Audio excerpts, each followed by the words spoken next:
Shalom, shalom, bien-aimés dans le Seigneur. Soyez bénis ce soir. Nous sommes le vendredi 31 juillet 2026. Nous sommes dans la joie, bien-aimés, de nous retrouver encore une fois de plus ce soir sur cette plateforme parce que Jésus-Christ nous confirme que nous sommes sur la liste des vivants. Nous voulons glorifier le Seigneur avant de commencer notre live. Tendre Père, nous bénissons ton nom et te rendons gloire et grâce parce que tu es le bon berger. Merci pour ton amour, merci pour cette grâce particulière que tu nous accordes ce soir. Merci pour ta présence au milieu de nous, parce que tu as dit que là où 2 ou 3 sont réunis, en ton nom tu es au milieu d'eux. Seigneur, nous voulons que tu puisses encore agir au milieu de nous, que tu viennes parler à chacun de nous ce soir, afin que le cœur de quelqu'un soit libéré et prêt à te suivre, parce que toi tu as dit à Bartimée que ta foi t'a sauvé. Et Bartimée, la Bible dit, Bartimée finalement a suivi Jésus sur le chemin. Merci Seigneur pour tout ce que tu accompliras. Laisse que tu puisses encore être présent du début jusqu'à la fin et que ton esprit soit l'œuvre en toutes choses. Dans le nom de Jésus, nous t'avons ainsi prié et nous disons Amen, Amen, Amen. Bien aimés, nous sommes dans la joie de passer ce live ensemble parce que le Seigneur veut nous parler de quelque chose et nous voulons l'écouter parce que je suis sûr qu'il va toucher un cœur ce soir. Nous allons dans le livre de Luc chapitre 19, du verset 28 jusqu'au verset 31. Luc 19, 28 à 31. Luc chapitre 19, du verset 28 jusqu'au verset 31, nous lisons au nom de Jésus. Après avoir ainsi parlé, Jésus marcha devant la foule pour monter à Jérusalem. Lorsqu'il approcha de Bethphagée et de Béthanie, vers la montagne appelée la montagne des Oliviers, Jésus envoya 2 de ses disciples en disant « Allez au village qui est en face. Quand vous y serez entrés, vous trouverez un ânon attaché, sur lequel aucun homme ne s'est jamais assis. Détachez-le et amenez-le. Si quelqu'un vous demande pourquoi le détachez-vous, vous lui répondrez, le Seigneur en a besoin. Amen. Nous connaissons tous très bien cette histoire, nous l'avons déjà entendue plus d'une fois. Le Seigneur a besoin de toi. Le Seigneur a besoin de moi. Le Seigneur a besoin de nous parce que la Bible dit que la moisson est grande, mais il y a peu d'ouvriers. Le Seigneur veut que nous soyons des ouvriers dans son champ. Bien-aimés, partagez cet instant. Partagez, bien-aimés, si c'est possible. Vous que me suivez, essayez de partager pour qu'un maximum de personnes puissent suivre ce message qui n'est pas long, mais assez explicite pour que nous comprenions à quoi nous pouvons nous attendre dans cette vie que nous avons choisi de servir le Seigneur. Jésus dit à 2 de ses disciples, allez dans le village qui est en face, vous allez y trouver un ânon attaché. Et détachez cet ânon, et quand quelqu'un vous demande où l'amenez-vous, vous lui répondrez que le maître en a besoin. Mon frère, le maître Jésus a besoin de toi. Le maître Jésus a besoin de moi ce soir. Mais le problème, c'est qu'en fait, on est attaché quelque part. On est en fait surveillé. On est cautionné. On n'est pas libre. On n'est pas libre. En plus du fait qu'on n'est pas libre, qu'on n'a pas toute la liberté. Or, la Bible déclare, vous connaîtrez la vérité vous affranchira, la vérité vous rendra libre. Jésus dit à 2 de ses disciples, il y a un ânon qui n'est pas libre dans le village qui est en face de nous. Allez me le ramener, allez le détacher. La Bible déclare que je vous donne le pouvoir de marcher sur le serpent et le scorpion, ainsi que sur toute la puissance de l'ennemi, et rien ne pourra vous nuire. Jésus nous a donné le pouvoir d'aller faire ce qu'il nous demande de faire. Jésus nous a donné le pouvoir d'aller libérer les captifs et proclamer une année de gloire pour les opprimés. Jésus te donne le mandat. Jésus me donne le mandat d'aller libérer une personne Un agneau, c'est une personne humaine qu'on a attaché captif depuis plusieurs années, je ne sais pas combien d'années. Et Jésus nous donne le mandat aujourd'hui d'aller le libérer. Donc bien aimé, non seulement le fait que nous suivons le Seigneur et que nous venons travailler dans son champ il y a du travail. Il y a des gens qui sont encore sous les jougs de la servitude. Il y a des gens qui ne savent pas aller tout seuls. Il faudrait qu'on vienne les détacher. C'est ainsi qu'il avait dit quand il avait prié pour Lazare. C'était toujours dans le territoire de Béthanie, juste à côté. Jésus avait dit, Lazare sort. Et la Bible dit que quand Lazare est sorti, il est monté jusqu'à la porte du tombeau. Et Jésus a donné l'ordre, il lui a dit, détachez-le, détachez-le. Et laissez-le libre. Dieu a donné l'ordre de détacher Lazare parce qu'il était en fait enchaîné. Il était couvert de bandes, de tissus, de vêtements. Jésus lui demande détachez-le et laissez-le aller. Bien-aimé, si on ne te détache pas, tu ne sauras pas évoluer. Si on ne te détache pas, là où tu es emprisonné, tu ne sauras pas évoluer. C'est pourquoi Jésus-Christ, il a donné cet ordre-là, ce jour-là, d'aller détacher l'anneau qui était attaché. Mais ce qui me plaît dans ce texte, c'est-à-dire qu'on ne fait pas trop attention à cela, parce que j'ai essayé de consulter certains frères, certaines sœurs, qui ont exploité ce verset, mais tous n'ont pas touché à l'élément sensible que contient ce verset. Tous sont passés, ils ont donné l'explication, quelqu'un qui a un anneau qui est attaché, Jésus veut te rendre libre parce que tu es attaché, tu es sous le joug, tu es tout ce que vous voulez. Mais il y a l'élément le plus important auquel ils n'ont pas fait attention. Vous savez, le diable se trouve dans les détails. Le diable est tellement malin que nous passons vite ce verset. Nous donnons une grande explication, nous donnons bien aimé une grande suite par rapport à ça, mais il se fait qu'à la fin, Jésus-Christ nous dit, mais tu as loupé l'essentiel. Tu as loupé l'essentiel du message que je t'ai donné. Et bien aimé, l'essentiel de ce message se trouve dans le verset 30. Allez au village qui est en face. Quand vous y serez entrés, vous trouverez un anneau attaché, sur lequel aucun homme ne s'est jamais assis. Détachez-le et amenez-le.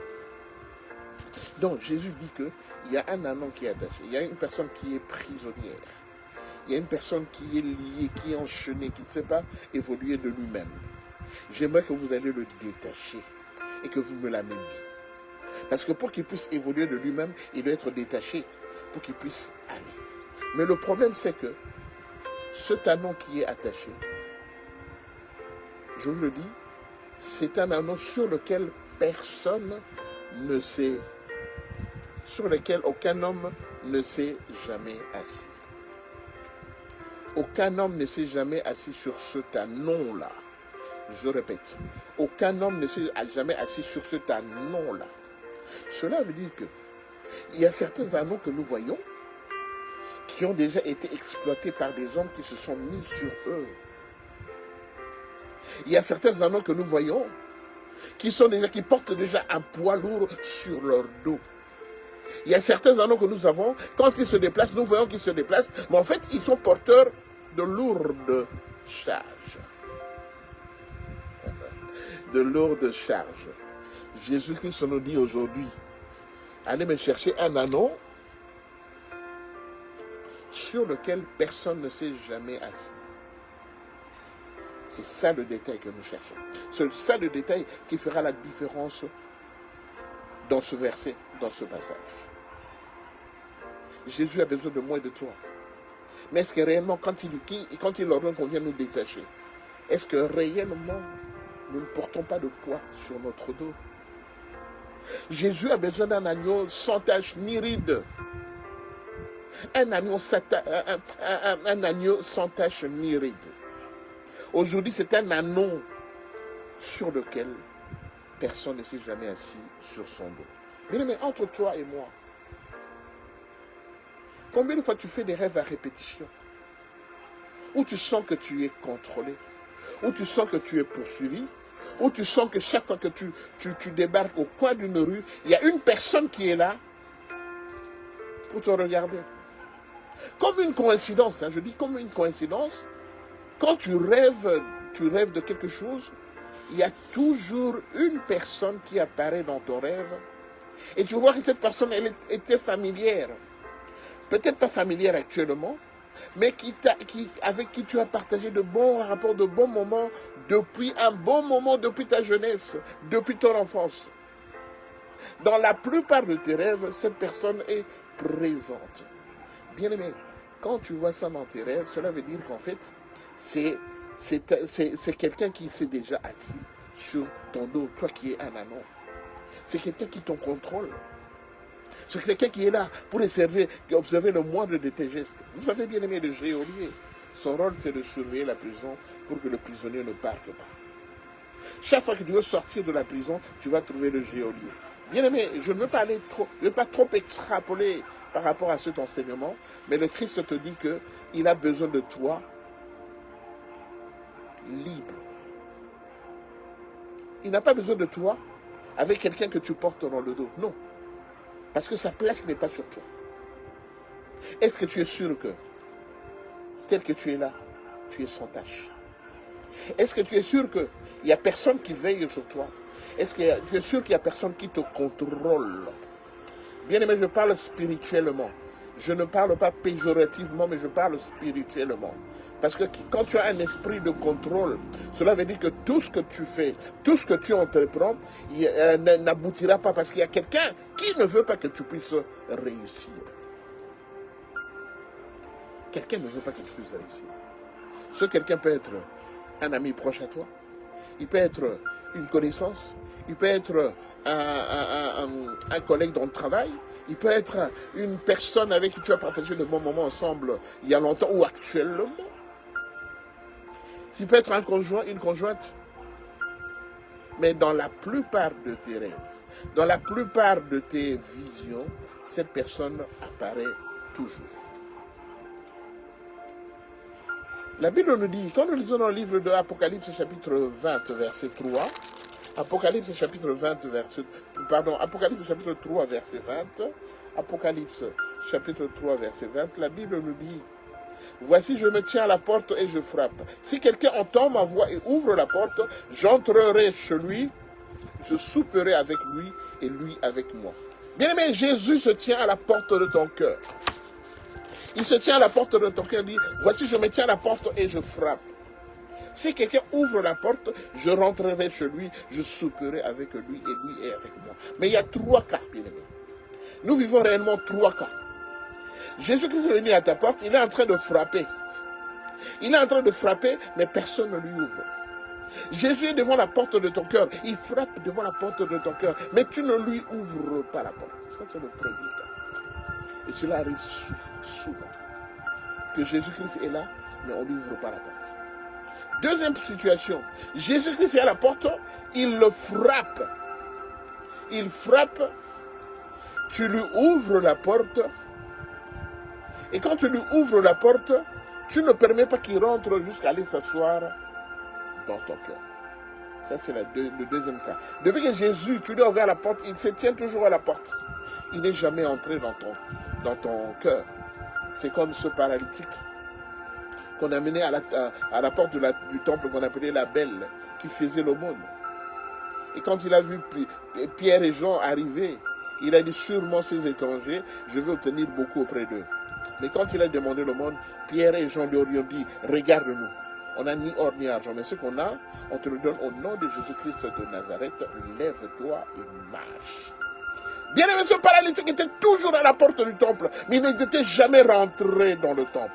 Mais ce jour-là, C'était le jour de sa libération. Ce jour-là, il est rentré dans le temple. Il a commencé à crier, à sauter, à dandiner, tellement qu'il était dans la joie, parce qu'il n'était jamais rentré dans le temple. Dans le deuxième cas, c'est que Jésus, il est à la porte, tu lui as ouvert la porte, mais il se tient à la porte, tu ne lui permets pas d'entrer, parce que dans ton cœur, il y a beaucoup de choses que Jésus ne peut pas supporter.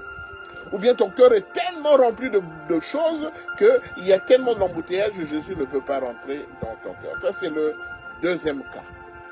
Troisième trait de figure, c'est que tu ouvres la porte à Jésus, Jésus rentre, il va s'asseoir dans ton cœur et il mange, il boit avec toi. Ça, c'est à cela que nous devons arriver. À ce parfait système, à cette troisième possibilité où Jésus est rentré dans ton cœur et il a trouvé une place et il s'est assis. Parce que dans le deuxième cas, Jésus, il est rentré, il a ouvert la porte, il rentre, mais il se rend compte que dans ton cœur, il y a quelqu'un d'autre qui a pris sa place. Jésus, il est à la porte, il rentre, mais il trouve que quelqu'un d'autre est assis à sa place. Jésus ne fera que repartir. Alors, bien aimés, nous avons ces trois cas de figure. Or, Jésus-Christ, il voudrait qu'on aille lui détacher un anneau sur lequel personne ne s'est jamais assis. Alors, nous allons faire une prière, mais je vais te demander un moment d'observation. Essaie de revenir à toi. Essaie de te remémorer. Avec quel genre de rêve qui t'arrive souvent et avec qui tu es souvent dans ce rêve-là. Il y a des gens, une fois qu'ils discutent de son projet d'avenir avec une personne lambda, le lendemain, quand tu vas élaborer ce projet, mettre en pratique ce projet n'aboutit pas. Parce qu'il en a discuté avec une personne lambda. Et c'est souvent la même personne qui reviendra souvent dans tes rêves, dans ta vie.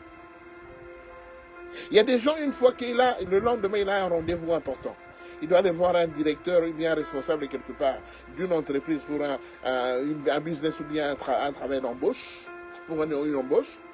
Il suffit que la nuit qu'il rêve de telle personne lambda, le lendemain quand il va, le projet n'aboutira pas. Parce que la personne lambda était là pour annuler ton projet. Je te pose la question. Qui pèse sur toi? Tu portes un poids. Jésus a besoin de toi, mais en toi, tu portes déjà un poids. Et ce poids pèse sur toi. La question se pose aujourd'hui, qui pèse sur toi? Quel est ce poids-là qui est sur toi, qui te condamne à ne pas évoluer? Nous allons prier. Et nous allons demander que le Saint-Esprit de Dieu vienne nous assister afin de nous aider à identifier celui qui est assis sur nous. Parce que Jésus a besoin de toi, mais il ne veut pas qu'il y ait quelqu'un sur ton dos. Jésus veut que celui-là qui est assis sur ton dos, ou ceux-là qui sont assis sur ton dos, qu'ils puissent te libérer, tu dois sois libre, léger, afin que quand tu viendras auprès de lui, qu'il te débarrasse de tous les fardeaux que tu as et que tu sois léger devant lui. Gloire à Dieu. Le Seigneur est bon, il est merveilleux. Bien aimé, nous allons encore élever le nom du Seigneur. Nous remercions le Seigneur parce qu'il t'a parlé. Il t'a montré réellement qu'il y a un poids sur toi. Prions au nom de Jésus. Père de gloire, nous bénissons ton nom. La Bible dit, venez à moi tel que vous êtes. Seigneur, nous voulons venir ce soir devant ton trône de gloire tel que nous sommes, Père de gloire. Nous sommes pleins de problèmes. Nous sommes pleins des esprits, Père de gloire Jésus, qui nous empêchent d'évoluer. Nous sommes pleins de contrôleurs de notre vie, l'homme de Galilée, Père, qui ne veulent pas que nous puissions évoluer. Or, la Bible déclare que ce livre de la loi ne s'éloigne point de ta bouche. Médite-le jour et nuit, car c'est alors que tu auras du succès, c'est alors que tu réussiras. Seigneur, je veux réussir. Mon frère veut réussir, ma soeur veut réussir, Père de gloire, Seigneur. Et nous sommes attachés à la Bible. Et ce livre de la loi m'enseigne ce jour qu'il y a un poids sur moi. Il y a quelque chose qui pèse sur moi. Et à cause de cela, Jésus-Christ n'a pas besoin de quelqu'un qui est déjà notre maître. Oh, mon véritable maître, c'est Jésus de Nazareth. Seigneur, de moi-même, je ne saurais rien. Voilà pourquoi je crie à toi, Seigneur, viens à mon secours. Viens à mon secours, Père, Seigneur, afin de m'aider à devenir léger pour que le Christ qui a besoin de moi, qu'il puisse m'utiliser dans son champ. Merci Seigneur parce que tu es le Dieu Tout-Puissant. Gloire et louange à toi. Bien aimé, la Bible nous dit dans le verset 30, allez au village qui est en face, quand vous y serez entrés, vous trouverez un anneau attaché sur lequel aucun homme ne s'est jamais assis. Détachez-le et amenez-le. Bien aimé, nous sommes convaincus qu'il y a des hommes qui sont assis sur nous. Il y a des hommes qui pèsent sur nous, qui nous contrôlent, qui nous subjuguent, qui nous assujettissent. Mais le Seigneur a besoin que je sois libre, qu'il n'y ait pas d'assujettisseur, si je peux appeler ça ainsi, et qu'il n'y ait pas de contrôleur sur ma vie. Voilà pourquoi maintenant, bien aimé, nous avons demandé que le Seigneur, le Christ lui-même, qu'il envoie son armée céleste afin de me détacher des occupants sur mon corps, ceux qui ont sur mon corps. Bien-aimé, élève ta voix. Maintenant, fais la prière de combat. La Bible déclare, vous combattrez le bon combat de la foi. Au nom de Jésus maintenant, j'ordonne maintenant à tous ceux qui sont assis sur mon dos, tous ceux qui sont assis sur le dos de mon frère et de ma soeur, écoutez-moi, ce corps c'est le temple du Seigneur. Vous n'avez pas d'autorité sur ce corps. Je vous intime l'ordre maintenant de libérer mon frère, de libérer ce dos, de libérer cet anneau qui appartient au Christ. Vous n'avez pas de droit, vous n'avez pas d'autorité au nom de Jésus, qui que vous soyez, d'où que vous veniez. Écoutez-moi, je suis le temple du Seigneur. Écoutez que moi, je suis le temple du Seigneur. Et le Christ a investi sa vie sur moi. Il a dit, voici le miracle qui accompagneront ceux qui auront cru en mon nom. Ils chasseront les démons, ils imposeront le mot malade. Ils imposeront le mot malade. Même s'ils boivent quelques breuvages mortels, ils ne mourront pas. Ils imposeront le mot malade et les malades seront guéris. Au nom de Jésus, par la gloire du Seigneur, j'impose maintenant ma main sur toi. Au nom de Jésus, sur toi mon frère, sur toi ma soeur maintenant. La main que j'impose sur toi maintenant. Au nom de Jésus. Et j'ordonne maintenant à tous les occupants de ton corps de te libérer maintenant au nom de Jésus. Toi qui es assis sur le dos de mon frère, je te détache. Je t'enlève maintenant. Ta place n'est pas en ce lieu. Je te détache et je t'envoie dans le lieu aride au nom de Jésus. Toi qui as un poids sur le corps de mon frère, je te détache maintenant. Je te détache maintenant. Je t'arrache maintenant de ce corps et je te précipite dans le lieu aride au nom de Jésus. Toi qui as une influence dans la vie de mon frère, écoute-moi maintenant, ton règne est fini. J'ordonne maintenant le ciel mes témoins. Au nom de Jésus de libérer maintenant. Je t'ordonne maintenant de libérer maintenant parce que ce corps, c'est le temple du Seigneur. Tu n'as pas d'autorité. Tu n'as pas d'autorité. Toi qui es assis sur ce corps maintenant, regarde comment tu es dépouillé maintenant. Tu es dépouillé maintenant. Tu es détaché complètement, avec tout ce que tu as porté, le négatif dans le corps de mon frère, tu es détaché maintenant et tu es renvoyé dans le lieu aride au nom de Jésus, au nom de Jésus, au nom de Jésus, au nom de Jésus. Merci Seigneur. La Bible dit, dernière intention de prière, si quelqu'un vous demande pourquoi le détachez-vous, vous lui direz, répondrez, le Seigneur en a besoin. Maintenant, bien aimés, nous allons prier maintenant que l'Esprit de Dieu, que la grâce du Seigneur nous accompagne, que la grâce du Seigneur qui nous a détachés, débarrassés de tous nos persécuteurs, que la grâce du Seigneur nous accompagne maintenant jusqu'à ce que nous puissions voir sa gloire se manifester dans nos vies. Élève ta voix, prions au nom de Jésus, Père de gloire. Tendre Père, je te bénis Père. Je te bénis parce que ta grâce est sur moi aujourd'hui. La Bible déclare, tout ce que vous demanderez en priant, croyez que vous l'avez reçu et vous le verrez s'accomplir. Je crois ce jour que ta parole s'est accomplie dans ma vie, Père gloire. Ta parole s'est accomplie dans la vie de mon frère. Parce que nous ne sommes pas n'importe qui, Père gloire. Mais nous sommes celui-là que toi tu as choisi pour que nous puissions vivre la puissance de ta grâce. Au nom de Jésus-Christ, je déclare que je suis libre. Au nom de Jésus-Christ maintenant, je suis apte maintenant à servir le Seigneur. Au nom de Jésus maintenant, je vais sereinement auprès de mon Seigneur, auprès de Jésus lui-même qui m'a appelé afin que il puisse m'utiliser dans son champ. Père de gloire, me voici disponible, me voici disposé, Père de gloire, parce que je suis débarrassé de tous les poids qui étaient sur mon corps. Maintenant, je me suis consacré à toi. Je me consacre à toi. Fais de moi, Seigneur, ce que tu veux. Utilise-moi, conduis-moi, Père de gloire. Je suis prêt à te servir, quelle que soit la situation, quelle que soit la condamnation, Père de gloire, Seigneur. Toi, tu as dit, il n'y a point de condamnation pour ceux qui sont en Jésus-Christ. Merci Seigneur, parce qu'aujourd'hui, la condamnation est partie. La condamnation est partie. Je suis libre maintenant de te suivre. Je suis libre maintenant de pouvoir te louer, parce que tu es mon Dieu Seigneur. Tu es mon Père, tu es mon Seigneur. Béni soit ton nom. Béni soit ton nom, Père de gloire. Tu es Dieu et tu le resteras. Reçois l'honneur, reçois la puissance, gloire et louange à toi. Merci Seigneur. Merci Jésus. Je vais faire une prière finale. Tendre Père, je bénis ton nom. Toi le Dieu Tout-Puissant. La Bible déclare tout ce que vous demanderez en priant. Croyez que vous l'avez reçu et vous le verrez s'accomplir. Seigneur, je sais qu'aujourd'hui, tu as entendu la voix de mon frère. Tu as entendu la voix de ma soeur, Père Edouard. Qui longtemps occupé, qui longtemps était occupé. Quelqu'un, il y avait un poids sur son dos. Mais aujourd'hui, Père Edouard, tu l'as libéré de ce poids. Parce que tu veux le prendre sans être encore empêtré d'une charge quelconque. Merci Seigneur Jésus parce que mon frère et ma soeur sont disponibles maintenant, sont disposés à te suivre en étant légers. Il n'y a plus de fardeau, il n'y a plus de lourdeur dans leur corps. Car la Bible déclare, venez à moi vous tous qui êtes fatigués, chargés, et je vous donnerai du repos. Merci pour le repos que tu vas nous accorder ce soir. Merci pour ta main puissante qui agira encore. Parce que tu as dit, la Bible déclare que l'Éternel est mon berger et je ne manquerai de rien. Je te bénis parce que tu es Dieu. Je te bénis parce qu'aujourd'hui il y a une grande fête dans le ciel. Parce qu'un enfant de Dieu a été libéré des jougs qu'il a subis longtemps de la part d'un persécuteur et qu'il est libre ce soir. Je te bénis Père pour la paix, pour la vie, pour la joie que tu accorderas auprès de mon frère. Saint-Esprit de Dieu, manifeste-toi encore. Saint-Esprit de Dieu, conduis-nous. Saint-Esprit de Dieu, accomplis tout ce que nous avons dit ainsi que tout ce que nous n'avons pas dit afin que ton nom soit loué dans nos vies. Merci toi l'Esprit de paix. Merci toi l'Esprit de vie. Merci toi l'Esprit de joie qui nous donne la joie tous les jours parce que tu as dit soyez toujours joyeux. Nous te bénissons Père. Nous te rendons gloire et grâce dans le nom de Jésus-Christ de Nazareth. Nous t'avons ainsi prié et nous disons Amen, Amen, Amen. Gloire à Jésus. Bien-aimé, j'aime la prière. J'aime la prière. Bien-aimé, la prière c'est la seule voie.